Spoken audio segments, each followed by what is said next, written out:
আমাদের অনন্য স্টোরি সকল প্রকার পার্ট গল্প দেখতে আমাদের চ্যানেলটি সাবস্ক্রাইব করে পাশে থাকা বেল আইকনটিতে ক্লিক করে অল নোটিফিকেশন অন করে দিন।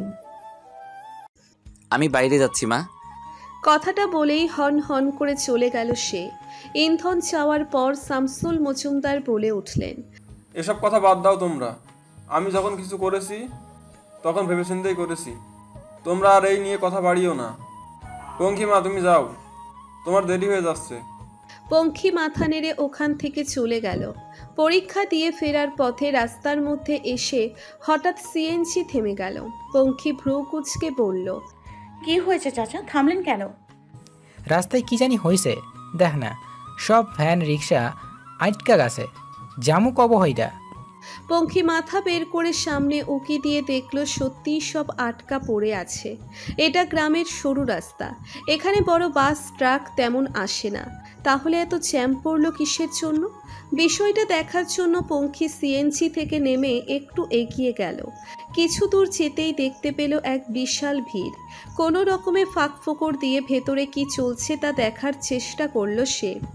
অতঃপর সে যা দেখল তাতে সে চমকে উঠল।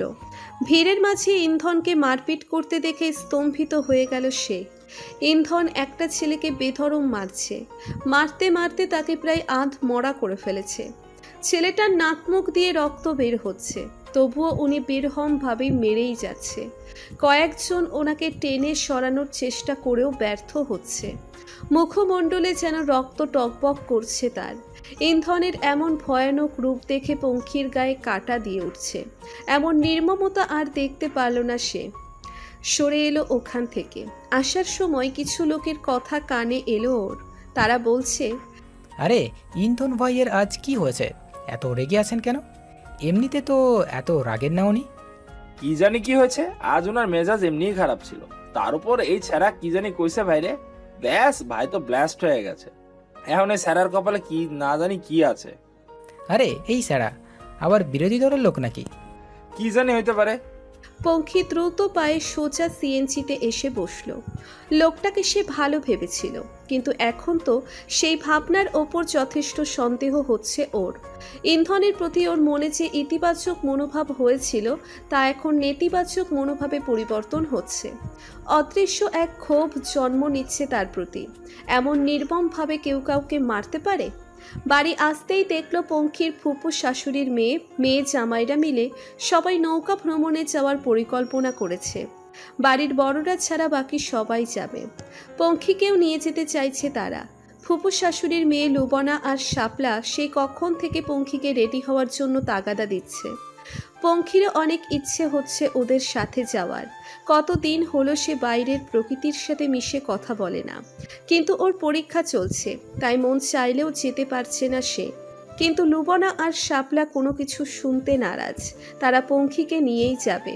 অগত্যা ওদের চোরাচুরিতে রাজি হয়ে গেল পঙ্খী। নিত্যকার ন্যায় বোরখা পরিধান করে তৈরি হয়ে গেল সে। বিকাল 4টার দিকে বের হলো ওরা। ওদের সাথে বাড়ির কাছের মেয়ে চুমকি আর কলিমও আছে। সবাই যাচ্ছে শুধু ইন্ধন বাদে, কারণ তার কোনো হদিশ নেই। ফোন করেও নাকি তাকে পাওয়া যায়নি। পাবি কি করে, সে যে মারপিট করতে ব্যস্ত। যাক, ভালোই হয়েছে, লোকটা যত দূরে থাকে ততই ভালো। মনে মনে এসব বলল পঙ্খী। নদীর ঘাটে আসলো সবাই। বড় একটা মোটর লাগানো নৌকা ভাড়া করা হয়েছে। সবাই খুবই উচ্ছ্বসিত হচ্ছে। আসলেই নৌকা ভ্রমণের আনন্দটাই আলাদা। রাস্তায় চালিত কোনো যান্ত্রিক বাহনের সাথে এর তুলনাই হয় না। সবাই একে একে উঠে গেল নৌকায়। জুবায়েদ প্রথমে ওর বউ কণিকাকে হাত ধরে উঠালো, তারপর একে একে বাকিদেরও হাত ধরে উঠাতে সাহায্য করছে। একসময় পঙ্খীর দিকেও একইভাবে হাত বাড়িয়ে দিল সে। তার আসল লক্ষ্যটাই তো পঙ্খীর হাত ধরা। এজন্যই তো সে সবাইকে এই সেবাদান করছে। অধীর আগ্রহে পঙ্খীর দিকে হাত বাড়িয়ে দিল জুবায়েদ। পঙ্খীও সরল মনে তার হাত বাড়িয়ে জুবায়েদের হাত ধরার জন্য। তবে হঠাৎ কাদায় পা পিছলে গিয়ে পেছন দিকে পড়ে যেতে লাগলো পঙ্খী। তবে শেষ মুহূর্তে কারোর শক্ত হাত তার ডান হাতটা ধরে ফেলল। পঙ্খী পড়া থেকে বেঁচে গিয়ে পেছন দিকে কাত হয়ে রইল। পাশে তাকিয়ে দেখল ইন্ধন ওর হাত ধরে আছে, তবে ওর দিকে একবারের জন্যেও তাকায়নি। ইন্ধন অন্যদিকে তাকিয়ে থেকেই পঙ্খির হাত ধরে এক টান মেরে ওকে সোজা নৌকায় তুলে দিল। তারপর নিজেও নৌকায় উঠে একবারে নৌকার মাথায় গিয়ে উল্টো দিকে দাঁড়িয়ে রইল। ইন্ধনের এহেন আচরণে পঙ্খির একটু রাগ হলো বইকি, তবুও যথারীতি চুপ রইল সে। চুপচাপ একপাশে গিয়ে বসে রইল। অন্যদিকে জুবাইদের মনোকামনা আবারও বিফল হওয়ায় মেজাজটাই খারাপ হয়ে গেল তার। কবে যে সে তার মনোকামনা পূরণ করতে পারবে কে জানে। এই ইন্ধনটা মাঝখান থেকে এসে আমার কাজ বিগড়ে দিল। ইন্ধনের সাথে শাকিলও এসেছে। সেও উঠল নৌকোয়। শাকিলকে দেখে ছায়া মনে মনে একটু ভয় পেয়ে গেল। শাকিল তাকে রোজ নদীর ঘাটে দেখা করতে বলেছিল, কিন্তু আজকে তো এই নৌকা ভ্রমণের চক্করে যাওয়াই হয়নি। না জানি এই চ্যাকা পুলিশ আবার কি করে। শাকিল ছায়ার দিকে তাকিয়ে বাঁকা হাসি দিল। তারপর একপাশে গিয়ে বসল সে। ইন্ধন নৌকার একেবারে মাথায় গিয়ে উল্টো দিকে দুই পা দুই দিকে ঝুলিয়ে বসল। পকেট থেকে সিগারেট বের করে চালালো সেটা। সিগারেটে টান দিয়ে ধোঁয়া ছুটতে লাগলো সে। ইন্ধনের এই কাজটা পঙ্খির মনে তার প্রতি নেতিবাচক মনোভাবটা আরও এক ধাপ এগিয়ে গেল। দিনে দিনে যেন ইন্ধনের সব খারাপ দিকটা ওর সামনে আসছে, এমনটাই ধারণা পঙ্খির। তবে সে এখন ওসবে মাথা ঘামাতে চায় না। এতদিন পরও প্রকৃতির এত কাছে এসেছে, আজ শুধু মন খুলে সেটা উপভোগ করবে ও। পঙ্খী নিজেকে প্রকৃতির মায়ায় হারালো। এক হাত নামিয়ে হালকা করে পানির মাঝে ছুঁইয়ে দিচ্ছে। ইন্ধনের ফুপুর বড় মেয়ে লুবনা ইন্ধনকে উদ্দেশ্য করে বলে উঠল, কি ব্যাপার ভাইয়া, তুমি তো একেবারে নিরুদ্দেশ্যই হয়ে গেছিলা। যাও বা ফোন ধরলে তখন তো বললে যে আসবে না, তা আবার এলে যে? ইন্ধন নিকোটিনের ধোঁয়া ছেড়ে উল্টো ঘুরে থাকা অবস্থায় বলে উঠল, হ্যাঁ আসতে তো চেয়েছিলাম না, কিন্তু কি করব, তোরা যদি আবার নদীতে পড়ে টরে যাস তাই বাঁচাতে আসলাম। শাপলা আমোদিত কণ্ঠে বলল, সত্যি ভাইয়া, তুমি আমাদের বাঁচানোর জন্য এখানে এসেছো? আরে না, তোদের কেন বাঁচাতে আসবো? তোদের মতো ধরনীর বোঝা দুই চারটা কমে গেলে তাতে বরং দুনিয়ার উপকারী হবে। আমি তো এখানে আমার নদীর মাছগুলো বাঁচাতে এসেছি। তোদের মতো এমন চর্বিযুক্ত মাংস তাদের পেটে গেলে মাছগুলোর তো হাই কোলেস্টেরল হওয়ার ভয় আছে, তাই না? শুধু মানুষের ভালো মন্দ দেখলে হবে, এসব পশু পাখির খেয়ালও রাখতে হবে। শাকিল ইন্ধনের সাথে সাই দিয়ে বলল, এক্কেরে সত্যি কথা কসু ভাই, মাইয়া মানুষ বলতেই হলো আস্ত একটা বোঝা। মাথায় তো বুদ্ধি নামের কোনো গবরই নাই। মানে তাদের গর্ধব বলাটাও গাধার ইনসাল। অতগুলো উদাহরণ তো আশেপাশেই আছে। কথাটা বলে শাকিল আর চোখে ছায়ার দিকে তাকালো। ছায়া মুখে কিছু বলল না, তবে চোখের আগুন দিয়ে ভস্ম করে দিল শাকিলকে। ওদের এরূপ তিরস্কারে শাপলা তেতে উঠে বলল, ভাইয়া তুমি এমন বলতে পারলে? আমরা কি এত মোটা নাকি? সেটা আমাকে জিজ্ঞেস না করে তোদের হাজবেন্ডদের জিজ্ঞেস কর। বেচারাদের চেহারা দেখে বোঝা যাচ্ছে তারা কত প্যারায় আছে। তোদের বোঝা উঠাইতে উঠাইতে কবে না নিজেরাই উঠে যায়। ইন্ধনের কথায় লুবনা আর শাপলা দুজনেই তাদের স্বামীদের দিকে তীক্ষ্ণ দৃষ্টিতে তাকালো। বেচারারা ইন্ধনের উদ্দেশ্যে অসহায় কণ্ঠে বলল, ভাই, আপনাদের ভাই বোনের কথার মাঝে আমাদের কেন বলির ফাঁটা বানাচ্ছেন? আপনি তো বাড়িতে গিয়ে আরামে জীবনযাপন করতে পারবেন। আমাদের তো বাড়ি যেতে হবে, তাই না? এই অল্প বয়সে কেন পটল তোলাতে যাচ্ছেন? ওদের করুণ বাণীতে হেসে উঠল সবাই। পঙ্খিও হালকা হাসল। পঙ্খি শুনতে পেল তার থেকে এক হাত দূরে বসা কলিম আর চুমকির কথোপকথন। এসবের মাঝে সবচেয়ে খুশি যেন ওদেরই দেখাচ্ছে। কলিম চুমকিকে বলছে, মেলা সুন্দর লাগতেছে তোমারে।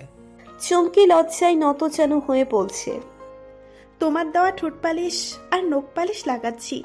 কেবা হইছে? সত্যি তাই তো, এত সুন্দর লাগতেছে তোমাকে। ওই যে ভারতের লাইকার মতো।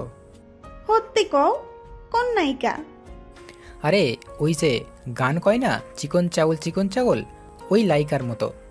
তোমারেও মেলা সুন্দর লাগতেছে, ওই যে সালমান খানের মতো।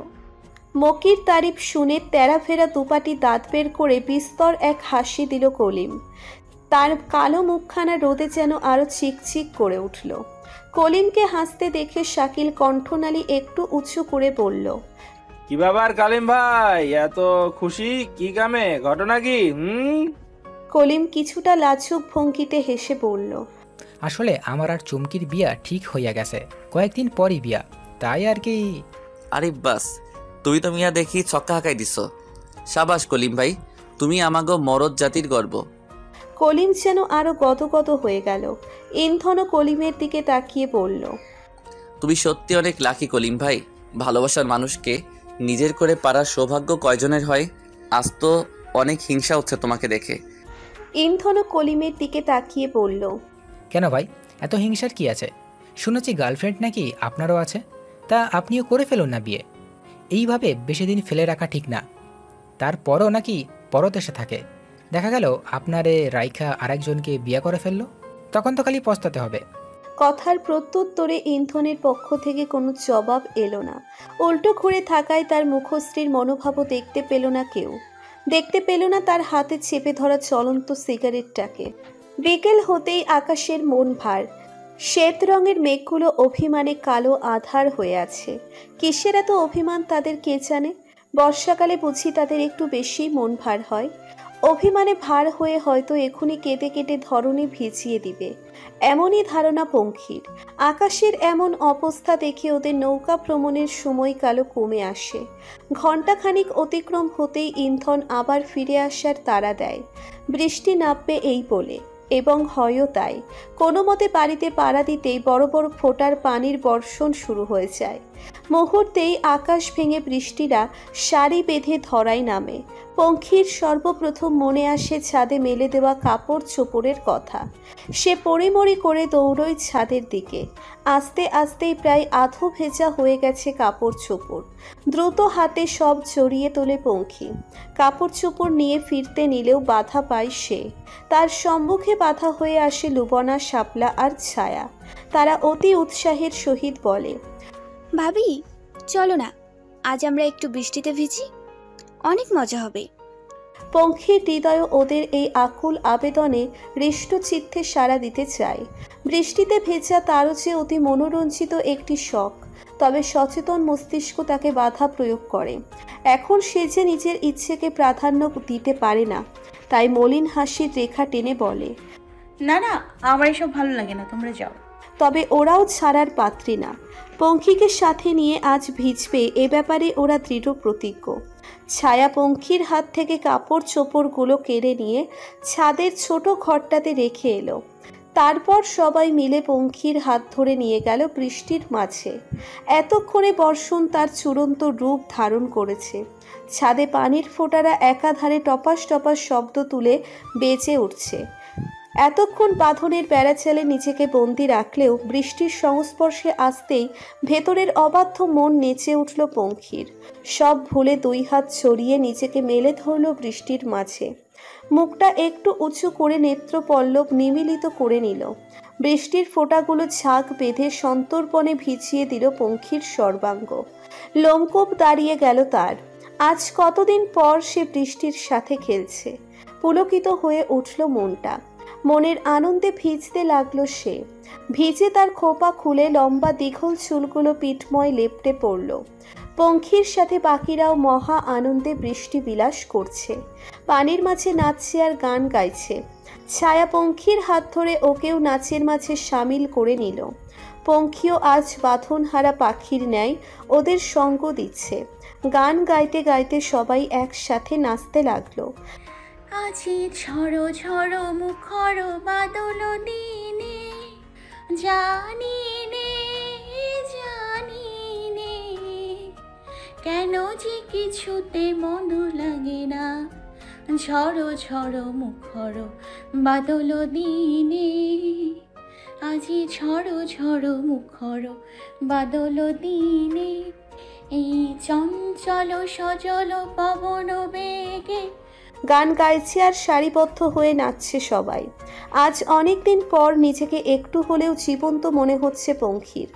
মনের আনন্দে বৃষ্টি বিলাসে মেতে থাকা পঙ্খি জানলেও না তার দাবদাহে কারোর অন্তর্দেশ পুড়ে ছারখার হয়ে যাচ্ছে।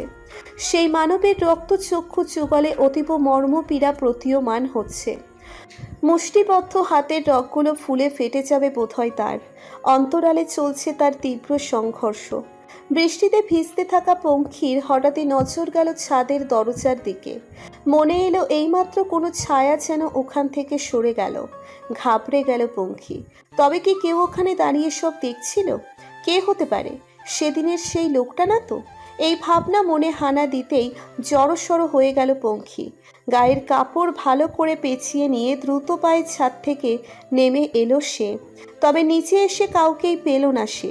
সংকুচিত মনে নিজের কক্ষে চলে গেল। রাতে খাবার টেবিলে খেতে বসেছে সবাই।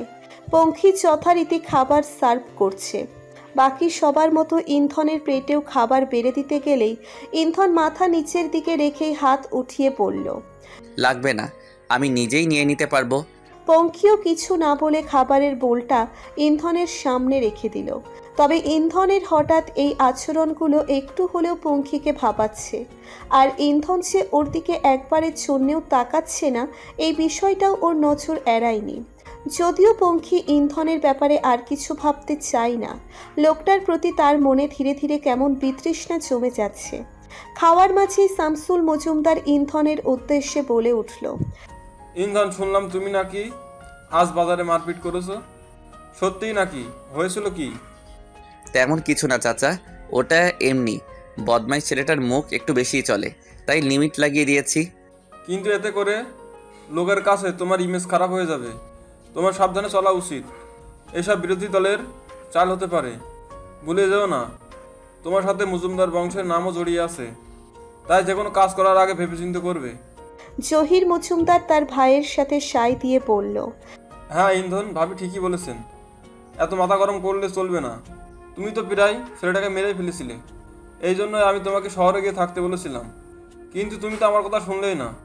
ইন্ধন তাচ্ছিল্যের হাসি দিয়ে বলল, আপনার খালি সুযোগের দরকার, কিভাবে আমাকে তাড়াতে পারেন। তবে দুঃখিত, আপনার এই মনোকামনা পূরণ করতে অক্ষম আমি।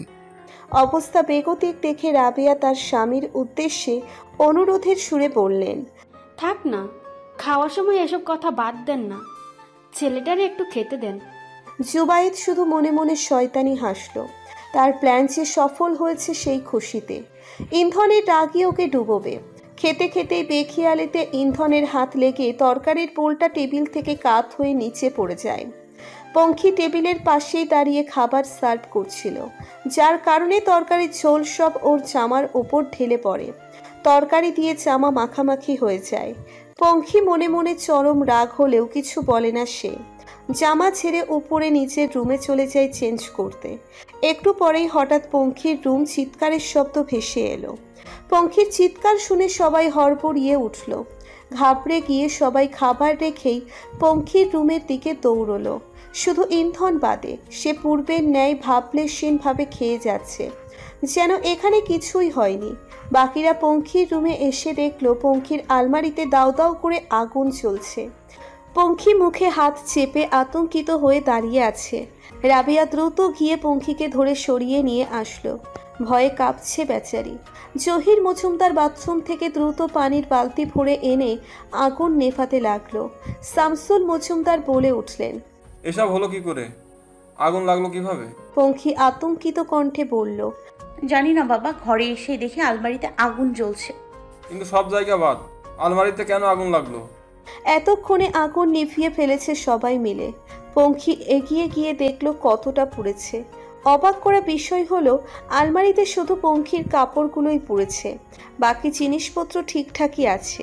কিন্তু আগুন লাগলো কিভাবে সেটাই বুঝতে পারছে না ও। এভাবে একা একাই কিভাবে আগুন লেগে যেতে পারে? নাকি কেউ ইচ্ছে করে আগুন লাগিয়েছে? কিন্তু কে করবে এই কাজ? সবকিছু খুবই অদ্ভুত লাগছে পঙ্খির। এখনো পরবে কি? সব কাপড় চোপড়ই তো পুড়ে গেছে, আর এই ময়লা পোশাকে কিভাবে থাকবে ও? বাকিরাও দেখলো পঙ্খির সব কাপড় চোপড় পুড়ে গেছে। ছায়া বলে উঠল, ভাবি, তোমার সব কাপড় চোপড় তো পুড়ে গেছে, এখন কি পরবে তুমি? পঙ্খির কাছে জবাব নেই। রাবেয়া তখন বলে উঠল, পক্ষিমা, তুমি এক কাজ করো, আপাতত ছায়ার একটা জামা নিয়ে পরে নাও। কতক্ষণ আর এভাবে থাকবে? পরে না হয় নতুন জামা কাপড় কিনে আনলে সেগুলো পরো। খোদেজা বেগম খলবল করে উঠে বলল, এইসব কি করতেছ বৌমা? বিধবা ছেড়ে ছায়ার রঙিন কাপড় কেমনে পরবো? কিন্তু আম্মা, আপাতত ওর কিছু পড়তে হবে তো, ওর কাছে তো আর কাপড় চোপড় নেই। শামসুল মজুমদার বলে উঠল। মা রাবিয়া ঠিক বলেছে, আপাতত মেয়েটার কিছু তো পড়তে হবে। কাল না হয় কাপড় চাপড় নিয়ে আসলে সেগুলো পরবে। এখন এত রাতে কোনো বাজার খোলা নেই, তাই সায়ের কাপড় চাপড়ই পরুক আপাতত। শামসুল মজুমদারের কথার পর খোদেজা আর কিছু বলল না। সবাই চলে গেল রুম থেকে। ছায়া দৌড়ে গিয়ে ওর জামা এনে দিল পঙ্খিকে। একটু পরে পঙ্খি পোশাক পাল্টে আয়নার সামনে এসে দাঁড়ালো। নিজেকে আজ অন্য রকম লাগছে। রঙিন পোশাকে নিজেকে যেন অনেক দিন পর জীবন্ত সতেজ মনে হচ্ছে, যদিও এর স্থায়ীকাল হয়তো খুবই ক্ষীণ। নতুন পোশাক আসলেই ওকে আবারও সেই বেরং কাপড়ে মুড়তে হবে। দীর্ঘশ্বাস ছেড়ে পঙ্খি বারান্দায় গেল ভেজা কাপড় চোপড় নেড়ে দিতে। কাপড় নেড়ে ফিরতে নিলেই হঠাৎ ওর নজর গেল নিচের বাগানের দিকে। জ্যোৎস্নার আলোয় ভালো করে খেয়াল করে দেখল কণিকা আবারও সেদিনের মতো লুকিয়ে লুকিয়ে সেই লোকটির সাথে দেখা করতে গেছে। লোকটা কণিকার হাতে কিছু একটা দিয়ে কি যেন বলল। কণিকা বোধহয় কাঁদছে। লোকটা কণিকাকে এক হাতে জড়িয়ে নিয়ে মাথায় হাত বুলিয়ে দিচ্ছে। পঙ্খি বিভ্রান্তিতে পড়ে গেল। কণিকার জন্য চিন্তা হচ্ছে ওর মনে হচ্ছে কণিকা ভুল পথে চলে গেছে। এতে করে ওর বিবাহিত জীবন সংকটে পড়তে পারে। কিন্তু ও কি করবে এখন? কারোর ব্যক্তিগত জীবনে কিছু বলাটাও তো ঠিক না, আবার এভাবে চুপচাপ বসে থেকে সবটা দেখাও তো ঠিক না। কিছু তো করতেই হবে। কণিকা ভাবির সাথে কথা বলতে হবে, তাকে বোঝাতে হবে জুবাইয়ের ভাইকে এভাবে ধোকা দিয়ে সে ঠিক করছে না। সকালবেলা নাস্তার টেবিলে খাবার পরিবেশন করছে পঙ্খি। আজ ওর ফুপু শাশুড়িরা সবাই চলে যাবে। একে একে খাবার টেবিলের দিকে আসলো সবাই।